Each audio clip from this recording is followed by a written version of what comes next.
Bom, dando continuidade aqui, então, ao nosso vídeo, Priscila, você quer complementar as informações, então, do que a gente estava falando sobre o movimento Evangélicas pela Igualdade de Gênero? Isso.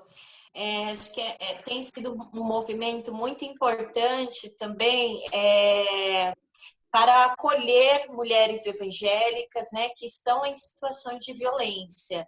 Então, nós somos muito procuradas, né, por mulheres, a gente acompanha essas mulheres, né, que por vezes são violentadas aí pelos seus maridos que estão nesses espaços religiosos. A gente sabe que para a mulher evangélica tem uma questão muito específica, né, que é a questão da fé mesmo, por vezes muito atrelada a essa situação de violência. E claro, né, a gente encaminha para os serviços, né, para os serviços acompanharem, mas enquanto mulher. Ih, travou. Travou, a Priscila está travada. Vamos ver se ela descongela. Vamos ver se ela consegue voltar, se ela descongela. Problemas técnicos. Descongelou? Descongelou. Descongelou. É porque para mim vocês que congelaram aqui, que engraçado. Mas enfim, né? O que eu quero dizer é que a EG tem feito esse papel, né, de acolher e acompanhar essas mulheres e contribuir para o fortalecimento dessas mulheres para que consigam sair da situação de violência. Então tem essa procura também dessas mulheres? Tem uma grande procura. E vocês fazem essa divulgação ou elas procuram quem normalmente, num primeiro momento? Acaba aparecendo procuras nas nossas páginas do Facebook, Instagram, e-mail. Às vezes, quando tem algum evento que alguém participa da EIG, fala do movimento dentro de igrejas, depois mulheres procuram também, mulheres que participaram dessas atividades procuram quem esteve conduzindo a atividade. Então, acaba sendo nesses momentos também, né? Tanto pelo meio digital quanto no tete-a-tete. Então, já que a gente está falando disso, vamos engatar aqui nas ações que esses movimentos estão tendo, onde achar vocês, o que vocês fazem, onde vocês fazem, enfim, onde esses movimentos, os dois movimentos atuam. Pri, eu falo da EIG e você fala da frente, pode ser? Pode ser. A EIG, ela está no Facebook, está no Instagram, tem um e-mail e tem um blog também. Nesse período de pandemia, as ações, atividades públicas, atividades de contato pessoal estão um pouco mais restritas, né? Por conta de todos os cuidados que a gente precisa ter. Então, a gente continua alimentando as nossas páginas, continua criando materiais, inclusive para fazer denúncias do que acontece, de violências que acontecem dentro das igrejas, dentro das casas, fazer disputa de narrativa bíblica em relação à violência contra a mulher. E, para além disso, a gente faz cultos mensais, que atualmente está no formato online. Então, todo segundo domingo do mês tem um culto às 10 horas, que é aberto para todo mundo. Por enquanto, acho que é isso. Pode falar. Não, eu ia dizer que vocês vão passar para a gente todos os endereços aí online, a gente vai deixar fixado aqui nos nossos comentários para quem quiser acessar. E eu ia só emendar, Marico, te perguntar se vocês estão percebendo um aumento no número de violência, né, contra a mulher ou violência doméstica contra crianças, adolescentes, enfim, nesses tempos de pandemia, né, que as pessoas estão dentro das suas casas, enfim. A gente tem notado esse aumento na sociedade, de demanda para a gente ainda não se refletiu tanto, mas a gente entende toda essa conjuntura, né? É uma preocupação nossa, a gente está tentando criar algumas ações que ainda estão dentro do forno, estão para sair do forno, né? Algumas ações até que possam ser feitas, para diminuir essa questão da violência, mas mundialmente, nessa situação de isolamento, foi constatado um aumento da violência doméstica, um aumento da exploração infantil também, né, do abuso sexual infantil. Inclusive, saiu um material da OMS falando que em outras pandemias que aconteceram, que teve que suspender escola, teve que suspender esse convívio, né, onde a pessoa pode sair do ambiente que ela está presa com o agressor, houve um aumento, principalmente do abuso sexual infantil. Se eu não me engano, na Serra Leoa se dobrou a quantidade de adolescentes grávidas nesse período. Então, é uma questão que está latente, né? Ainda a gente não tem dados tão concretos porque estamos vivendo essa situação de isolamento.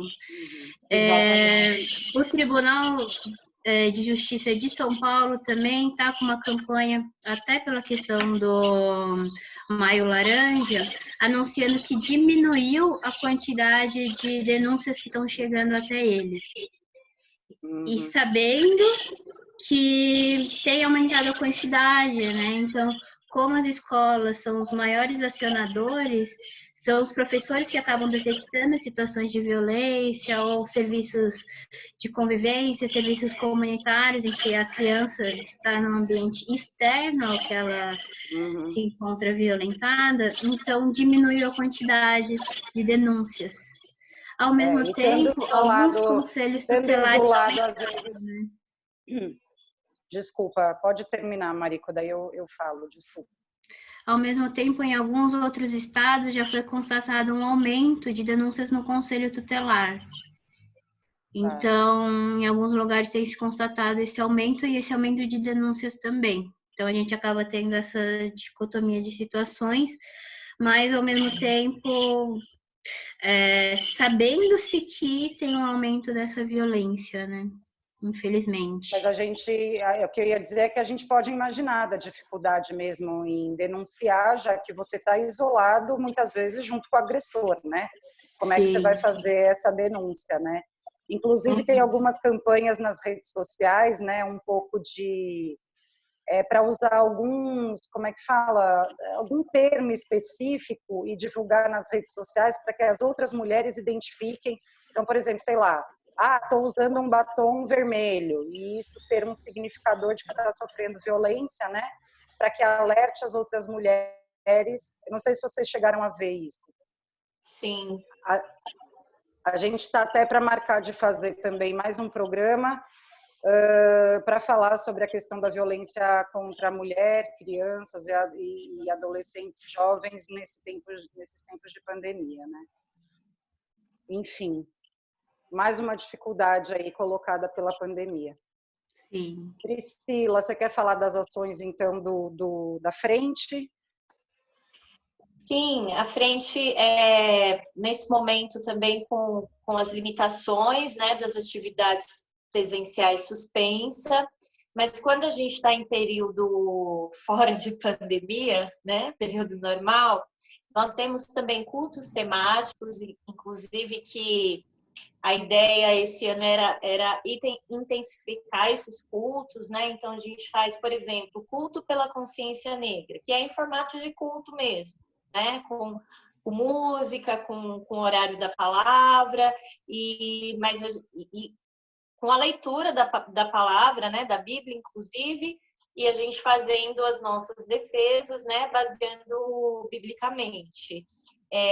Nós temos também mesas, né, rodas de conversa, a gente tem grupos de base, então a gente tem grupo na Zona Leste, grupo na Zona Sul, a gente tem grupo no ABC, e tem as nossas atividades, as nossas participações nos atos também, né? Então, as manifestações a gente sempre está com a nossa faixa lá, inclusive a última manifestação foi a Marcha das Mulheres, né, no 8 de março, que nós estivemos junto com a EIB, os dois movimentos juntos, e outros movimentos também cristãos, católicas pelo direito de decidir, a gente estava num grande bloco, mas estão suspensos, então a gente também tem alimentado aí as nossas redes sociais nesse período, Estamos trabalhando com formação interna, né? Se dedicando a aproveitar esse momento também para formar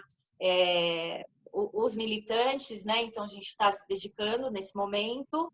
E existe um programa também na TVT, que ele é feito aí pelo pastor Ariovaldo Ramos, que se chama Daqui para Frente, que acontece todos os sábados às 11 horas da manhã. Né? Então, é um programa bastante interessante também, que tem essa abordagem aí, evangélica, né? Sempre é colocado alguma temática. E nesse programa também é deixado um telefone, que é um telefone que depois eu posso te passar, que as pessoas podem entrar em contato com a frente, né? Quem quiser fazer parte do movimento. E estamos aí também nas redes sociais, né? No Facebook, no Instagram. Então, quem quiser procurar lá pode acessar. Ótimo, a gente vai deixar tudo aqui. E já me coloco falando pelo canal aqui à disposição, se vocês quiserem contar com a gente, para divulgar esses materiais novos que vão sair aí das frentes, tá? Muito obrigada. Viu, como não podíamos ignorar, né, mas deixamos para o final aí a cereja do bolo, a Priscila e a Marico, como eu anunciei no começo, elas são assistentes sociais. Então, agora eu queria que vocês falassem um pouco para a gente como é que é ser uma assistente social evangélica, né? Como que vocês fazem essa relação? Sim. Na atuação de vocês, enfim, como até mesmo no campo ético, né, filosófico, sim, como é que vocês lidam com isso? Vamos lá. Quem começa? Posso começar? Pode. Eu sou formada na Unesp Franca, né? Eu me ingressei em 2013, me formei em final de 2016, comecinho de 2017.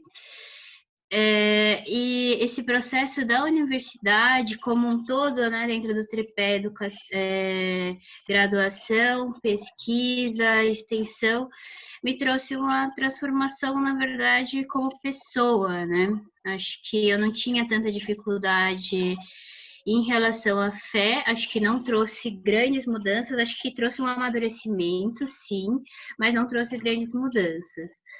E eu acredito que eu consegui sair da universidade não tendo uma dicotomia entre a minha fé e o projeto ético-político da nossa profissão, né? Então, eu sou uma assistente social que realmente crê no nosso projeto ético-político, eu acredito na defesa do Estado laico, eu acredito na defesa dos direitos sociais, dos direitos civis, dos direitos políticos, dos direitos sexuais, reprodutivos também, né? Então, para mim, não há essa dicotomia. Eu entendo que a minha religião é uma questão pessoal, né? Minha, e que no meu campo de atuação eu sou uma assistente social e cumprindo o meu papel ético, não entra essa questão religiosa dentro do meu trabalho profissional, né? E acho que essa categoria religião é uma categoria importantíssima para ser debatida dentro do universo da graduação. E não só da graduação, mas da formação continuada do assistente social por diversos motivos. Um deles é que a gente tem uma sociedade extremamente religiosa.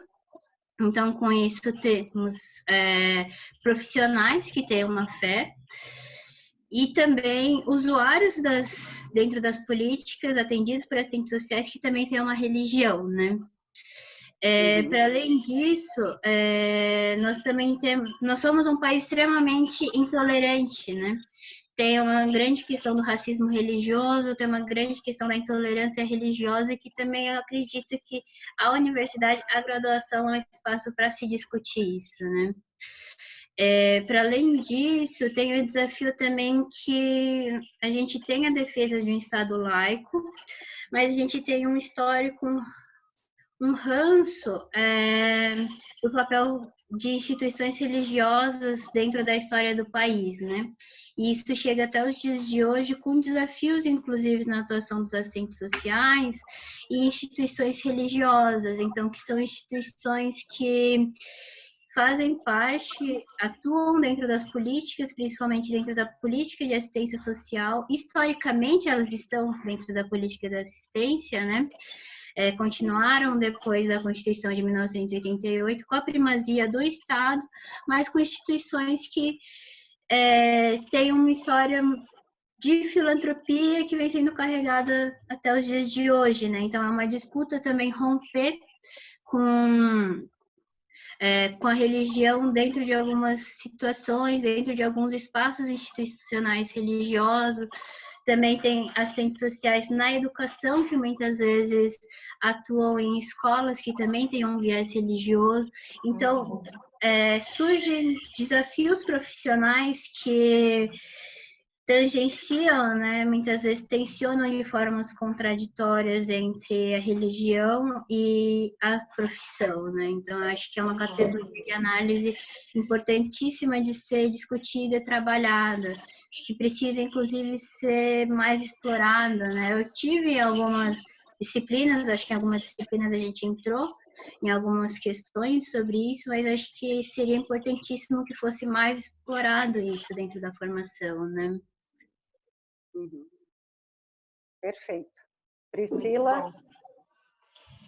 Bom, eu antes da faculdade, eu já tinha um posicionamento político de esquerda, né? Isso já vinha um pouco da minha família, mesmo ali dentro da igreja, né? Meu pai já era mais ligado ao sindicato, então, assim, vamos dizer assim, eu já votava na esquerda, vamos dizer assim, né? Mas a partir da formação, é claro que para mim trouxeram conflitos, né? Acho que muitos questionamentos, sobretudo, né, a condição das mulheres, o controle dos corpos, né? Isso foi trazendo bastante questionamentos e conflitos, sim, em alguns momentos. Nunca cheguei a romper com a fé, por exemplo, mas já cheguei em momentos de muitos conflitos, né? Mas, assim como a Mari colocou,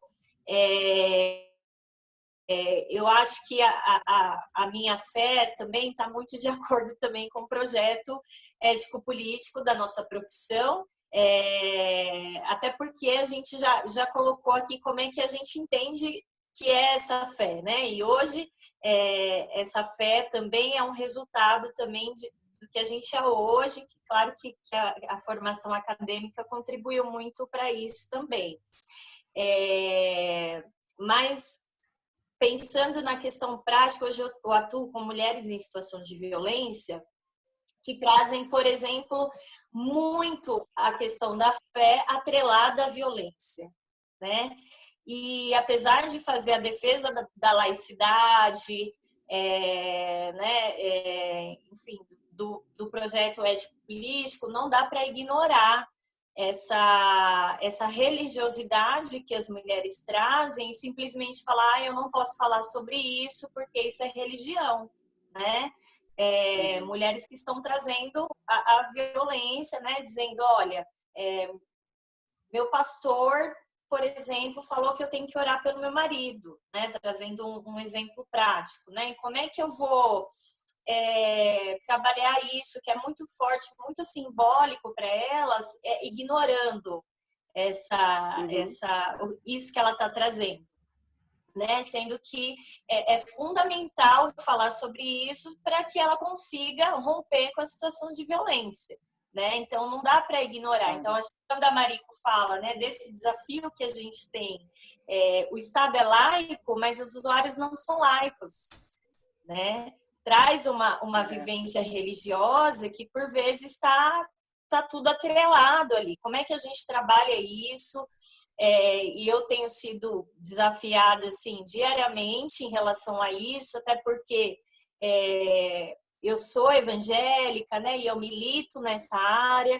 E, ao mesmo tempo, como é que eu mantenho uma ética ali, né? Então, é uma linha muito tênue. Mas eu tenho tentado, né, fazer o exercício de trabalhar essa questão religiosa ali com as usuárias que eu atendo, muito a partir do que elas trazem.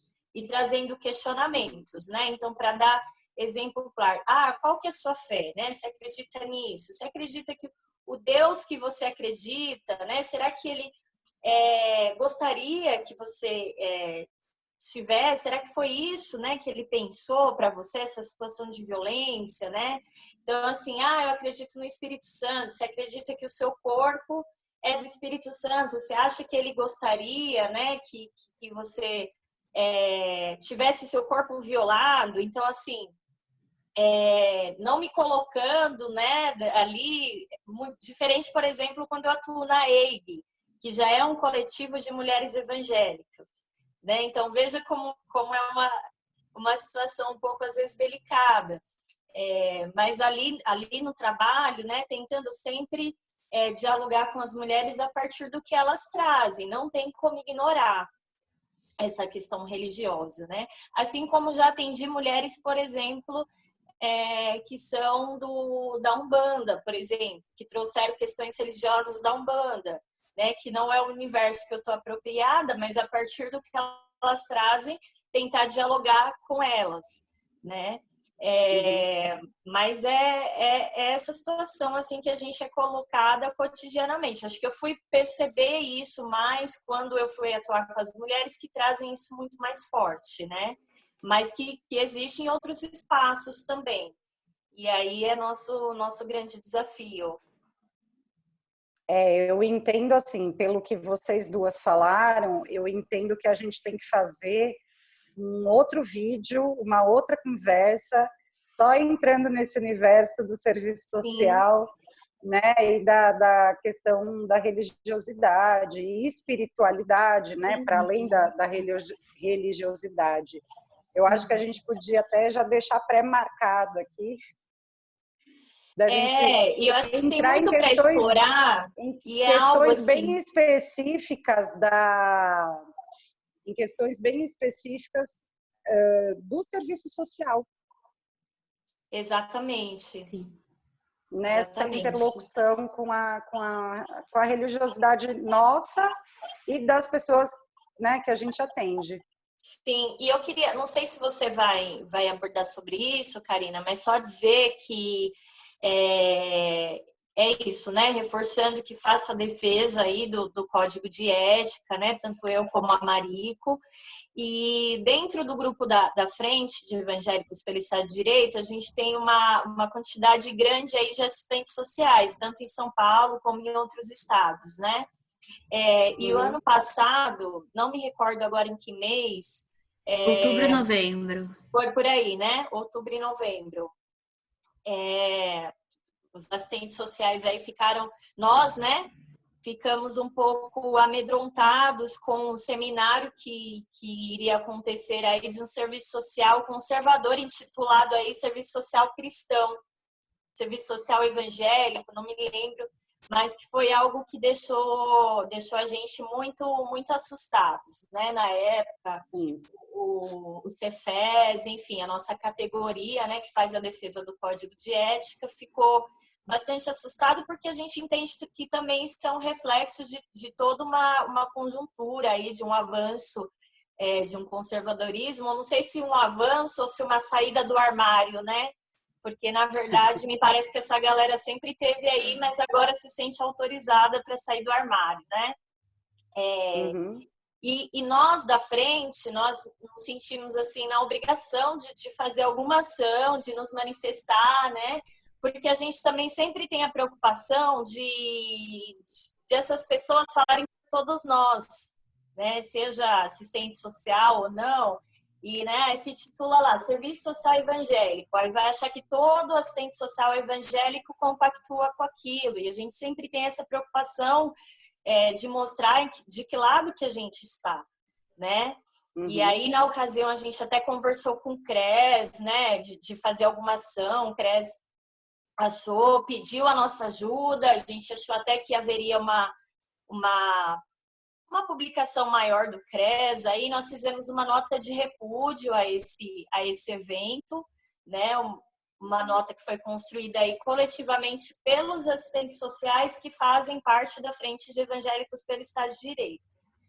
né? E aí a gente achou que o Cefes publicaria, não foi publicado, então ficou por nossa conta mesmo, né? A gente fazer essa divulgação, a gente também não quis bater de frente, né, com o Cefes, com o CRES, porque o momento é tão frágil que a gente não pode, a gente tem que tomar cuidado para a gente não se enfraquecer ao invés de a gente se fortalecer, né? O momento é bem delicado. Mas só para constar aí que a gente é totalmente oposição a esse serviço social cristão, intitulado aí, né, cristão, serviço social conservador, que a gente faz a defesa do código de ética, do nosso projeto ético-político, né, da nossa perspectiva aí, materialista histórica dialética, né, da nossa profissão, e é isso, né, se alguém depois quiser ver melhor a nossa nota, tá na nossa página, né, da Frente de Evangélicos pelo Estado de Direito. Eu posso te passar também, de repente, se você queira publicar. Com certeza, a gente coloca aqui. Tá ótimo. Eu ia falar para vocês fazerem as suas considerações finais para a gente poder ir encerrando. Já super agradecendo a disponibilidade, enfim, que vocês de vocês estarem aqui, disponibilizarem o tempo de vocês, enfim, o carinho, né? Só para dizer, a gente está gravando num domingo, em respeito às nossas trabalhadoras aí. Vamos lá, a gente tem 10 minutos. Bom, eu queria agradecer mais uma vez, Karina, o seu convite, esse espaço para que a gente pudesse conversar sobre esse tema. Acho importantíssimo, né, que se dialogue sobre isso. Queria dizer que eu estou à disposição também, se for acontecer outra conversa sobre serviço social e religião.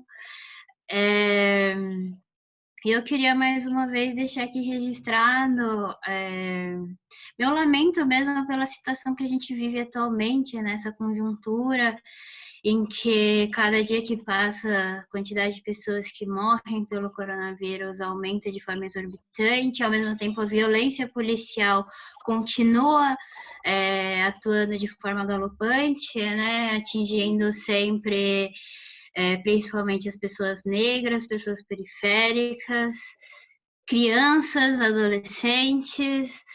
E isso tudo acho que é extremamente triste e lamentável, né? Mais lamentável ainda a gente ter um governo que esboça as falas cada vez mais assustadoras, né? Cada vez mais que colocam em risco o nosso Estado de Direito, nosso Estado democrático. Então, eu acho que era importante fazer essa consideração também, né? Ainda mais um presidente ou um governo que se diz religioso, que se diz cristão.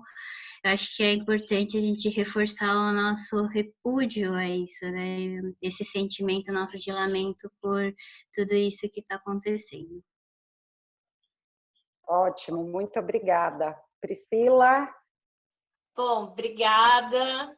Dizer que eu fiquei muito feliz de participar, apesar de bastante nervosa também.